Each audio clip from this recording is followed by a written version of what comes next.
ETF index mutual funds నేర్చుకుని stock మార్కెట్లో రాణించాలనుకుంటున్నారా? వెంటనే ఈ నెంబర్కి కాల్ చేయండి.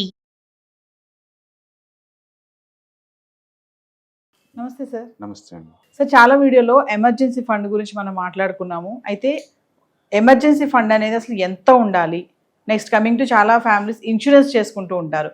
మరి ఇన్సూరెన్స్ని కూడా ఒక ఇన్వెస్ట్మెంట్ లాగా చూడొచ్చా అంటే ఒకసారి. ఎమర్జెన్సీ ఫండ్ అంటే ఏదన్నా ఇమ్మీడియట్గా అవసరం వచ్చినప్పుడు మన సేవింగ్స్ని క్రాక్ చేసే పని లేకుండా, ఓకే, ఇమ్మీడియట్గా మనం డబ్బులు ఖర్చు పెడతాను ఎమర్జెన్సీ ఫండ్ అనుకోవచ్చు.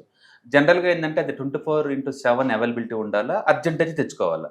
ఎగ్జాంపుల్ నాకు mid night car break down అయిందనుకోండి, అది గాలికి అలా వదిలేసి రాలేం కదా, ఇమ్మీడియట్గా ఏటీఎం సెంటర్లోకి వెళ్ళేసి మనీ డ్రా చేసుకొని ఉండేలాగా ఉండాలి. అందుకని ఎమర్జెన్సీ ఫండ్స్ లిక్విడిటీ 24/7 అవైలబిలిటీ ఉండేలా చూసుకోండి అనమాట. ఇంట్రెస్ట్ రేట్స్ ఎక్కువ అని చెప్పేసి డిపాజిట్లు చేయట్లా చేయకూడదు. ఎందుకంటే డిపాజిట్ చేస్తే అది క్రాక్ చేయాలంటే 2 days పడుతుంది, వెంటనే రావు కదా. Yes. కాబట్టి ఎమర్జెన్సీ ఫండ్స్ ఎప్పుడు కూడా ఎమర్జెన్సీ అవైలబిలిటీ 24/7 అవైలబిలిటీ ఉన్న చోట తక్కువ వడ్డీకి వచ్చిన సరే మనకి పార్క్ చేయాలి. బెస్ట్ ఏంటంటే బ్యాంక్ అకౌంట్లో ఉంచుకోవడం బెటర్ అనమాట, డిపాజిట్లు ఏం లేకుండా. అండ్ ఎంత వడ్డీ రావచ్చు అంటే ఇవాళ రేపట్లో కొన్ని బ్యాంక్స్ 3% నుంచి 6% దాకా ఇస్తారు. ఇప్పుడు ఐడిబిఐ కొన్ని లాంటివి అనుకోండి 6% కూడా ఇస్తుంది సేవింగ్ అకౌంట్స్ అనమాట. అలాంటి వాటిలో పార్క్ చేసుకోవడం బెటర్. అండ్ ఎంత ఉండాలి ఎమర్జెన్సీ ఫండ్స్ అంటే జనరల్ రూల్ ఏంటంటే 6 months నుంచి 1 year వరకు. It's depending upon the me income up and down ఎంత అవుతుంది అంతాన్ని బట్టేసి. ఫర్ ఎగ్జాంపుల్ నాకు స్టేబుల్ జాబ్ ఉంది, స్టేబుల్ రిటర్న్స్ అవుతుంది, గవర్నమెంట్ జాబ్ నిరంతరం నాకు డబ్బు వస్తూ ఉంటుంది 1వ తారీఖుల్లో, 3 నెలల్లో సరిపోద్ది ఎమర్జెన్సీ మనీ. ఓకే, నాది ప్రైవేట్ ఎంప్లాయ్, ఒక్కోసారి శాలరీ లేట్ చేస్తుంటారు, అన్సర్టనిటీ ఉంటుంది కదా. అప్పుడు నాకు అనుకోండి 6 months అమౌంట్ కావాలి, ఫ్యామిలీకి సరిపోయి 6 months సరిపోయి అంత డబ్బు ఎమర్జెన్సీ ఫండ్ లాగా ఉండాలి. అలా కాదు, నాకు business too much up and down అవుతుంటాయి, నాకైతే 1 year మోయినంగా ఎమర్జెన్సీ మనీ ఉండాలి. ఓకే, అందుకని బిజినెస్ చేసే వాళ్ళకి ఒక రకమైన ఎమర్జెన్సీ ఫండ్స్, ప్రైవేట్ జాబ్ చేసే ఒకటి, గవర్నమెంట్ జాబ్ ఒకటి. It's depending upon the income flow ఎంత కన్సిస్టెన్సీగా కంటిన్యూస్గా గ్యారంటీగా ఉంటుంది అన్నదాన్ని బట్టేసి మనం చూసుకోవచ్చు అనమాట. మొత్తానికి అయితే ఎమర్జెన్సీ మనీ పర్పస్ ఏంటంటే ఫ్యామిలీకి ఏదైనా ఎమర్జెన్సీ వస్తే వెంటనే అవసరాలు తీరేలాగా ఫండ్ క్రియేట్ చేసుకోవటం అనమాట. చాలామంది ఇన్సూరెన్స్ని ఎమర్జెన్సీ ఫండ్లో అట్లా అనుకుంటారండి. ఇన్సూరెన్స్ వేరు, ఇన్సూరెన్స్ మ్యాండేటరీ. చాలామంది చాయిస్ అనుకుంటారు, ఇట్స్ ఎ మ్యాండేటరీ అండి. అది ఎంత మ్యాండేటరీ అంటే ఎమర్జెన్సీ ఫండ్ క్రియేట్ కాకముందే మీరు తీసుకోవాల్సి ఉంటుందండి. అంటే మీరు ఇన్కమ్ స్టార్ట్ అయిన మరుక్షణమే మీ బాడీని ఇన్సూరెన్స్ చేయాలి.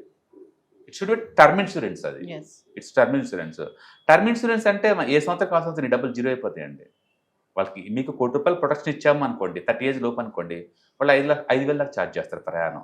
ఆ డబ్బు నీకు ఇవ్వరు, నెక్స్ట్ మళ్ళీ నువ్వు రెన్యూ చేసుకోవాలి. అట్లా ఇప్పటికప్పటికి మన బాడీ రెన్యూవల్ చేసుకుంటూ వెళ్ళిపోతుంటావు. కాబట్టి మీకు టర్మ్ ఇన్సూరెన్స్ మ్యాండేటరీ, చాయిస్ ఏం కాదు. అది నీకు ఇన్వెస్ట్మెంట్ కాదండి, ప్రొటెక్షన్. ఉన్న మీ వెల్త్కి అది ప్రొటెక్షన్ అనమాట, అంతే. అది మ్యాండేటరీ కావాలి, బట్ దాని ద్వారా ఎలాంటి వెల్త్ క్రియేట్ అవ్వదు. మీరు అనొచ్చు మనీ బ్యాక్ పాలసీలు, ఇల్లుప్పులు ఇలాంటివి ఉన్నాయి కదా, మరి అందులో మనకి బ్యాక్ ఇస్తారు కదా అని. అలా బ్యాక్ ఇచ్చిన ఎప్పుడు కూడా లేదు. టర్మ్ ఇన్సూరెన్స్లో ₹1,00,00,000 ఉండవండి.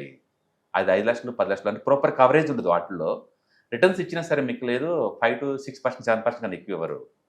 ఓకే, అందుకని మ్యూచువల్ ఫండ్ అంటే సపరేట్. అసలు మీరు వెల్త్ క్రియేషన్ కావాలంటే సపరేట్గా తీసుకోండి. మీరు మ్యూచువల్ ఫండ్స్, ఇండెక్స్ ఫండ్స్ వీటిలో సపరేట్ తీసుకోండి. ఇన్సూరెన్స్ లింక్ పెట్టమాకండి. ఇవాళ రిపోర్ట్లో ఏంటంటే ఇన్సూరెన్స్ కమ్ వెల్త్ క్రియేషన్ రెండింటికి ఒకే పాలసీ పట్టుకొస్తున్నారు. ఈ కాలేజ్ యూలిప్స్ అనమాట. బట్ నిజంగా అంత వర్త కాదు, ఎందుకంటే ఎక్స్పెండిచర్ రేషియో చాలా ఎక్కువ ఉంటుంది. మ్యూచువల్ ఫండ్లో ఏంటంటే ఎక్స్పెన్స్ రేషియో 0.5 నుంచి <1 ఉంటుంది. యూలిప్లో చాలా ఎక్కువ ఉంటుంది అది. రెండోది యూలిప్లో నీకు క్వార్టర్లో మీరు ఇన్సూరెన్స్ తీసుకోలేరు. అందుకని బెస్ట్ పద్ధతి ఏంటంటే term insurance separate, investments separate చేయండి. అప్పుడు మంచి ఎఫిషియన్సీగా మనం మనీని వాడుకోవచ్చు అనమాట. కాబట్టి ఇన్సూరెన్స్ని వెల్త్ క్రియేషన్ కోసం టచ్ చేయమాకండి. వెల్త్ క్రియేషన్ వేరు, వెల్త్ ప్రొటెక్షన్ వేరు. ఓకే, అంటే emergency purpose different. Emergency purpose ఏంటంటే మీ ఫైనాన్షియల్ ప్లానింగ్ డిస్టర్బ్ చేయకుండా ఏదైనా సడన్ అవసరాలు వచ్చినప్పుడు వాడు కోసం పెట్టిన డబ్బులు అనమాట. ఎగ్జాంపుల్, ఇప్పుడు సడన్గా హెల్త్ ఖరాబ్ అయింది అనుకోండి, డాక్టర్ దగ్గరికి వెళ్తే ₹1,00,000 అవుతుంది సర్జరీకి అన్నాడు అనుకోండి, మనకి ఎమర్జెన్సీ ఫండ్ లేదనుకోండి, హెల్త్ ఇన్సూరెన్స్ కూడా లేదనుకోండి, ఉన్న ఎస్ఐపీలు ఆపేసి ఆ డబ్బంతా అమ్మేసి అమౌంట్ ఇవ్వాలి కదా. అప్పుడు లాంగ్ టర్మ్ ప్లానింగ్ అంతా పాడైపోద్ది కదా. అందుకని లాంగ్ టర్మ్ వెల్త్ ప్లానింగ్ ఏది కూడా డిస్టర్బ్ అవ్వకుండా ఉండాలి అంటే మీకు హెల్త్ ఇన్సూరెన్స్ ఉండాలి, టర్మ్ ఇన్సూరెన్స్ ఉండాలి, ఎమర్జెన్సీ ఫండ్స్ ఉండాలి. ఈ 3 క్రియేట్ అయిన తర్వాతనే అది బిగిన్ చేసుకోవడం. చాలా మంది సార్ పాలసీస్ మధ్యలో ఆపేస్తూ ఉంటారు, దానివల్ల బెనిఫిట్స్ ఏంటి, లాస్ ఏంటి? నో, మీరు majority mutual funds, I mean insurance పాలసీలు అన్నీ కూడా సరెండర్ వాల్యూ 5 years తర్వాత ఉంటుంది ఎక్కువ శాతం. అప్పుడు టోటల్ వాల్యూలో వాళ్ళు 50 to 80% అలా మీకు ఇస్తారనమాట. బట్ ఫస్ట్ 5 yearsకి ఎవరు సరౌండర్ వాల్యూ ఏమి ఇవ్వరు. ఓకే. అంటే చాలామంది తెలియక ఇన్వెస్ట్ చేస్తారు, మధ్యలో ఆగిపోతారు. బట్ అలా ఆపకుండా కంటిన్యూ చేసుకోవడం బెటర్. అందుకని ఏదైనా సరే ఇన్సూరెన్స్ పాలసీలు తీసుకోక ముందే 1-2 సార్లు డిస్కస్ చేయడం బెటర్. అది నీకు సరిపోద్దా లేదనేది.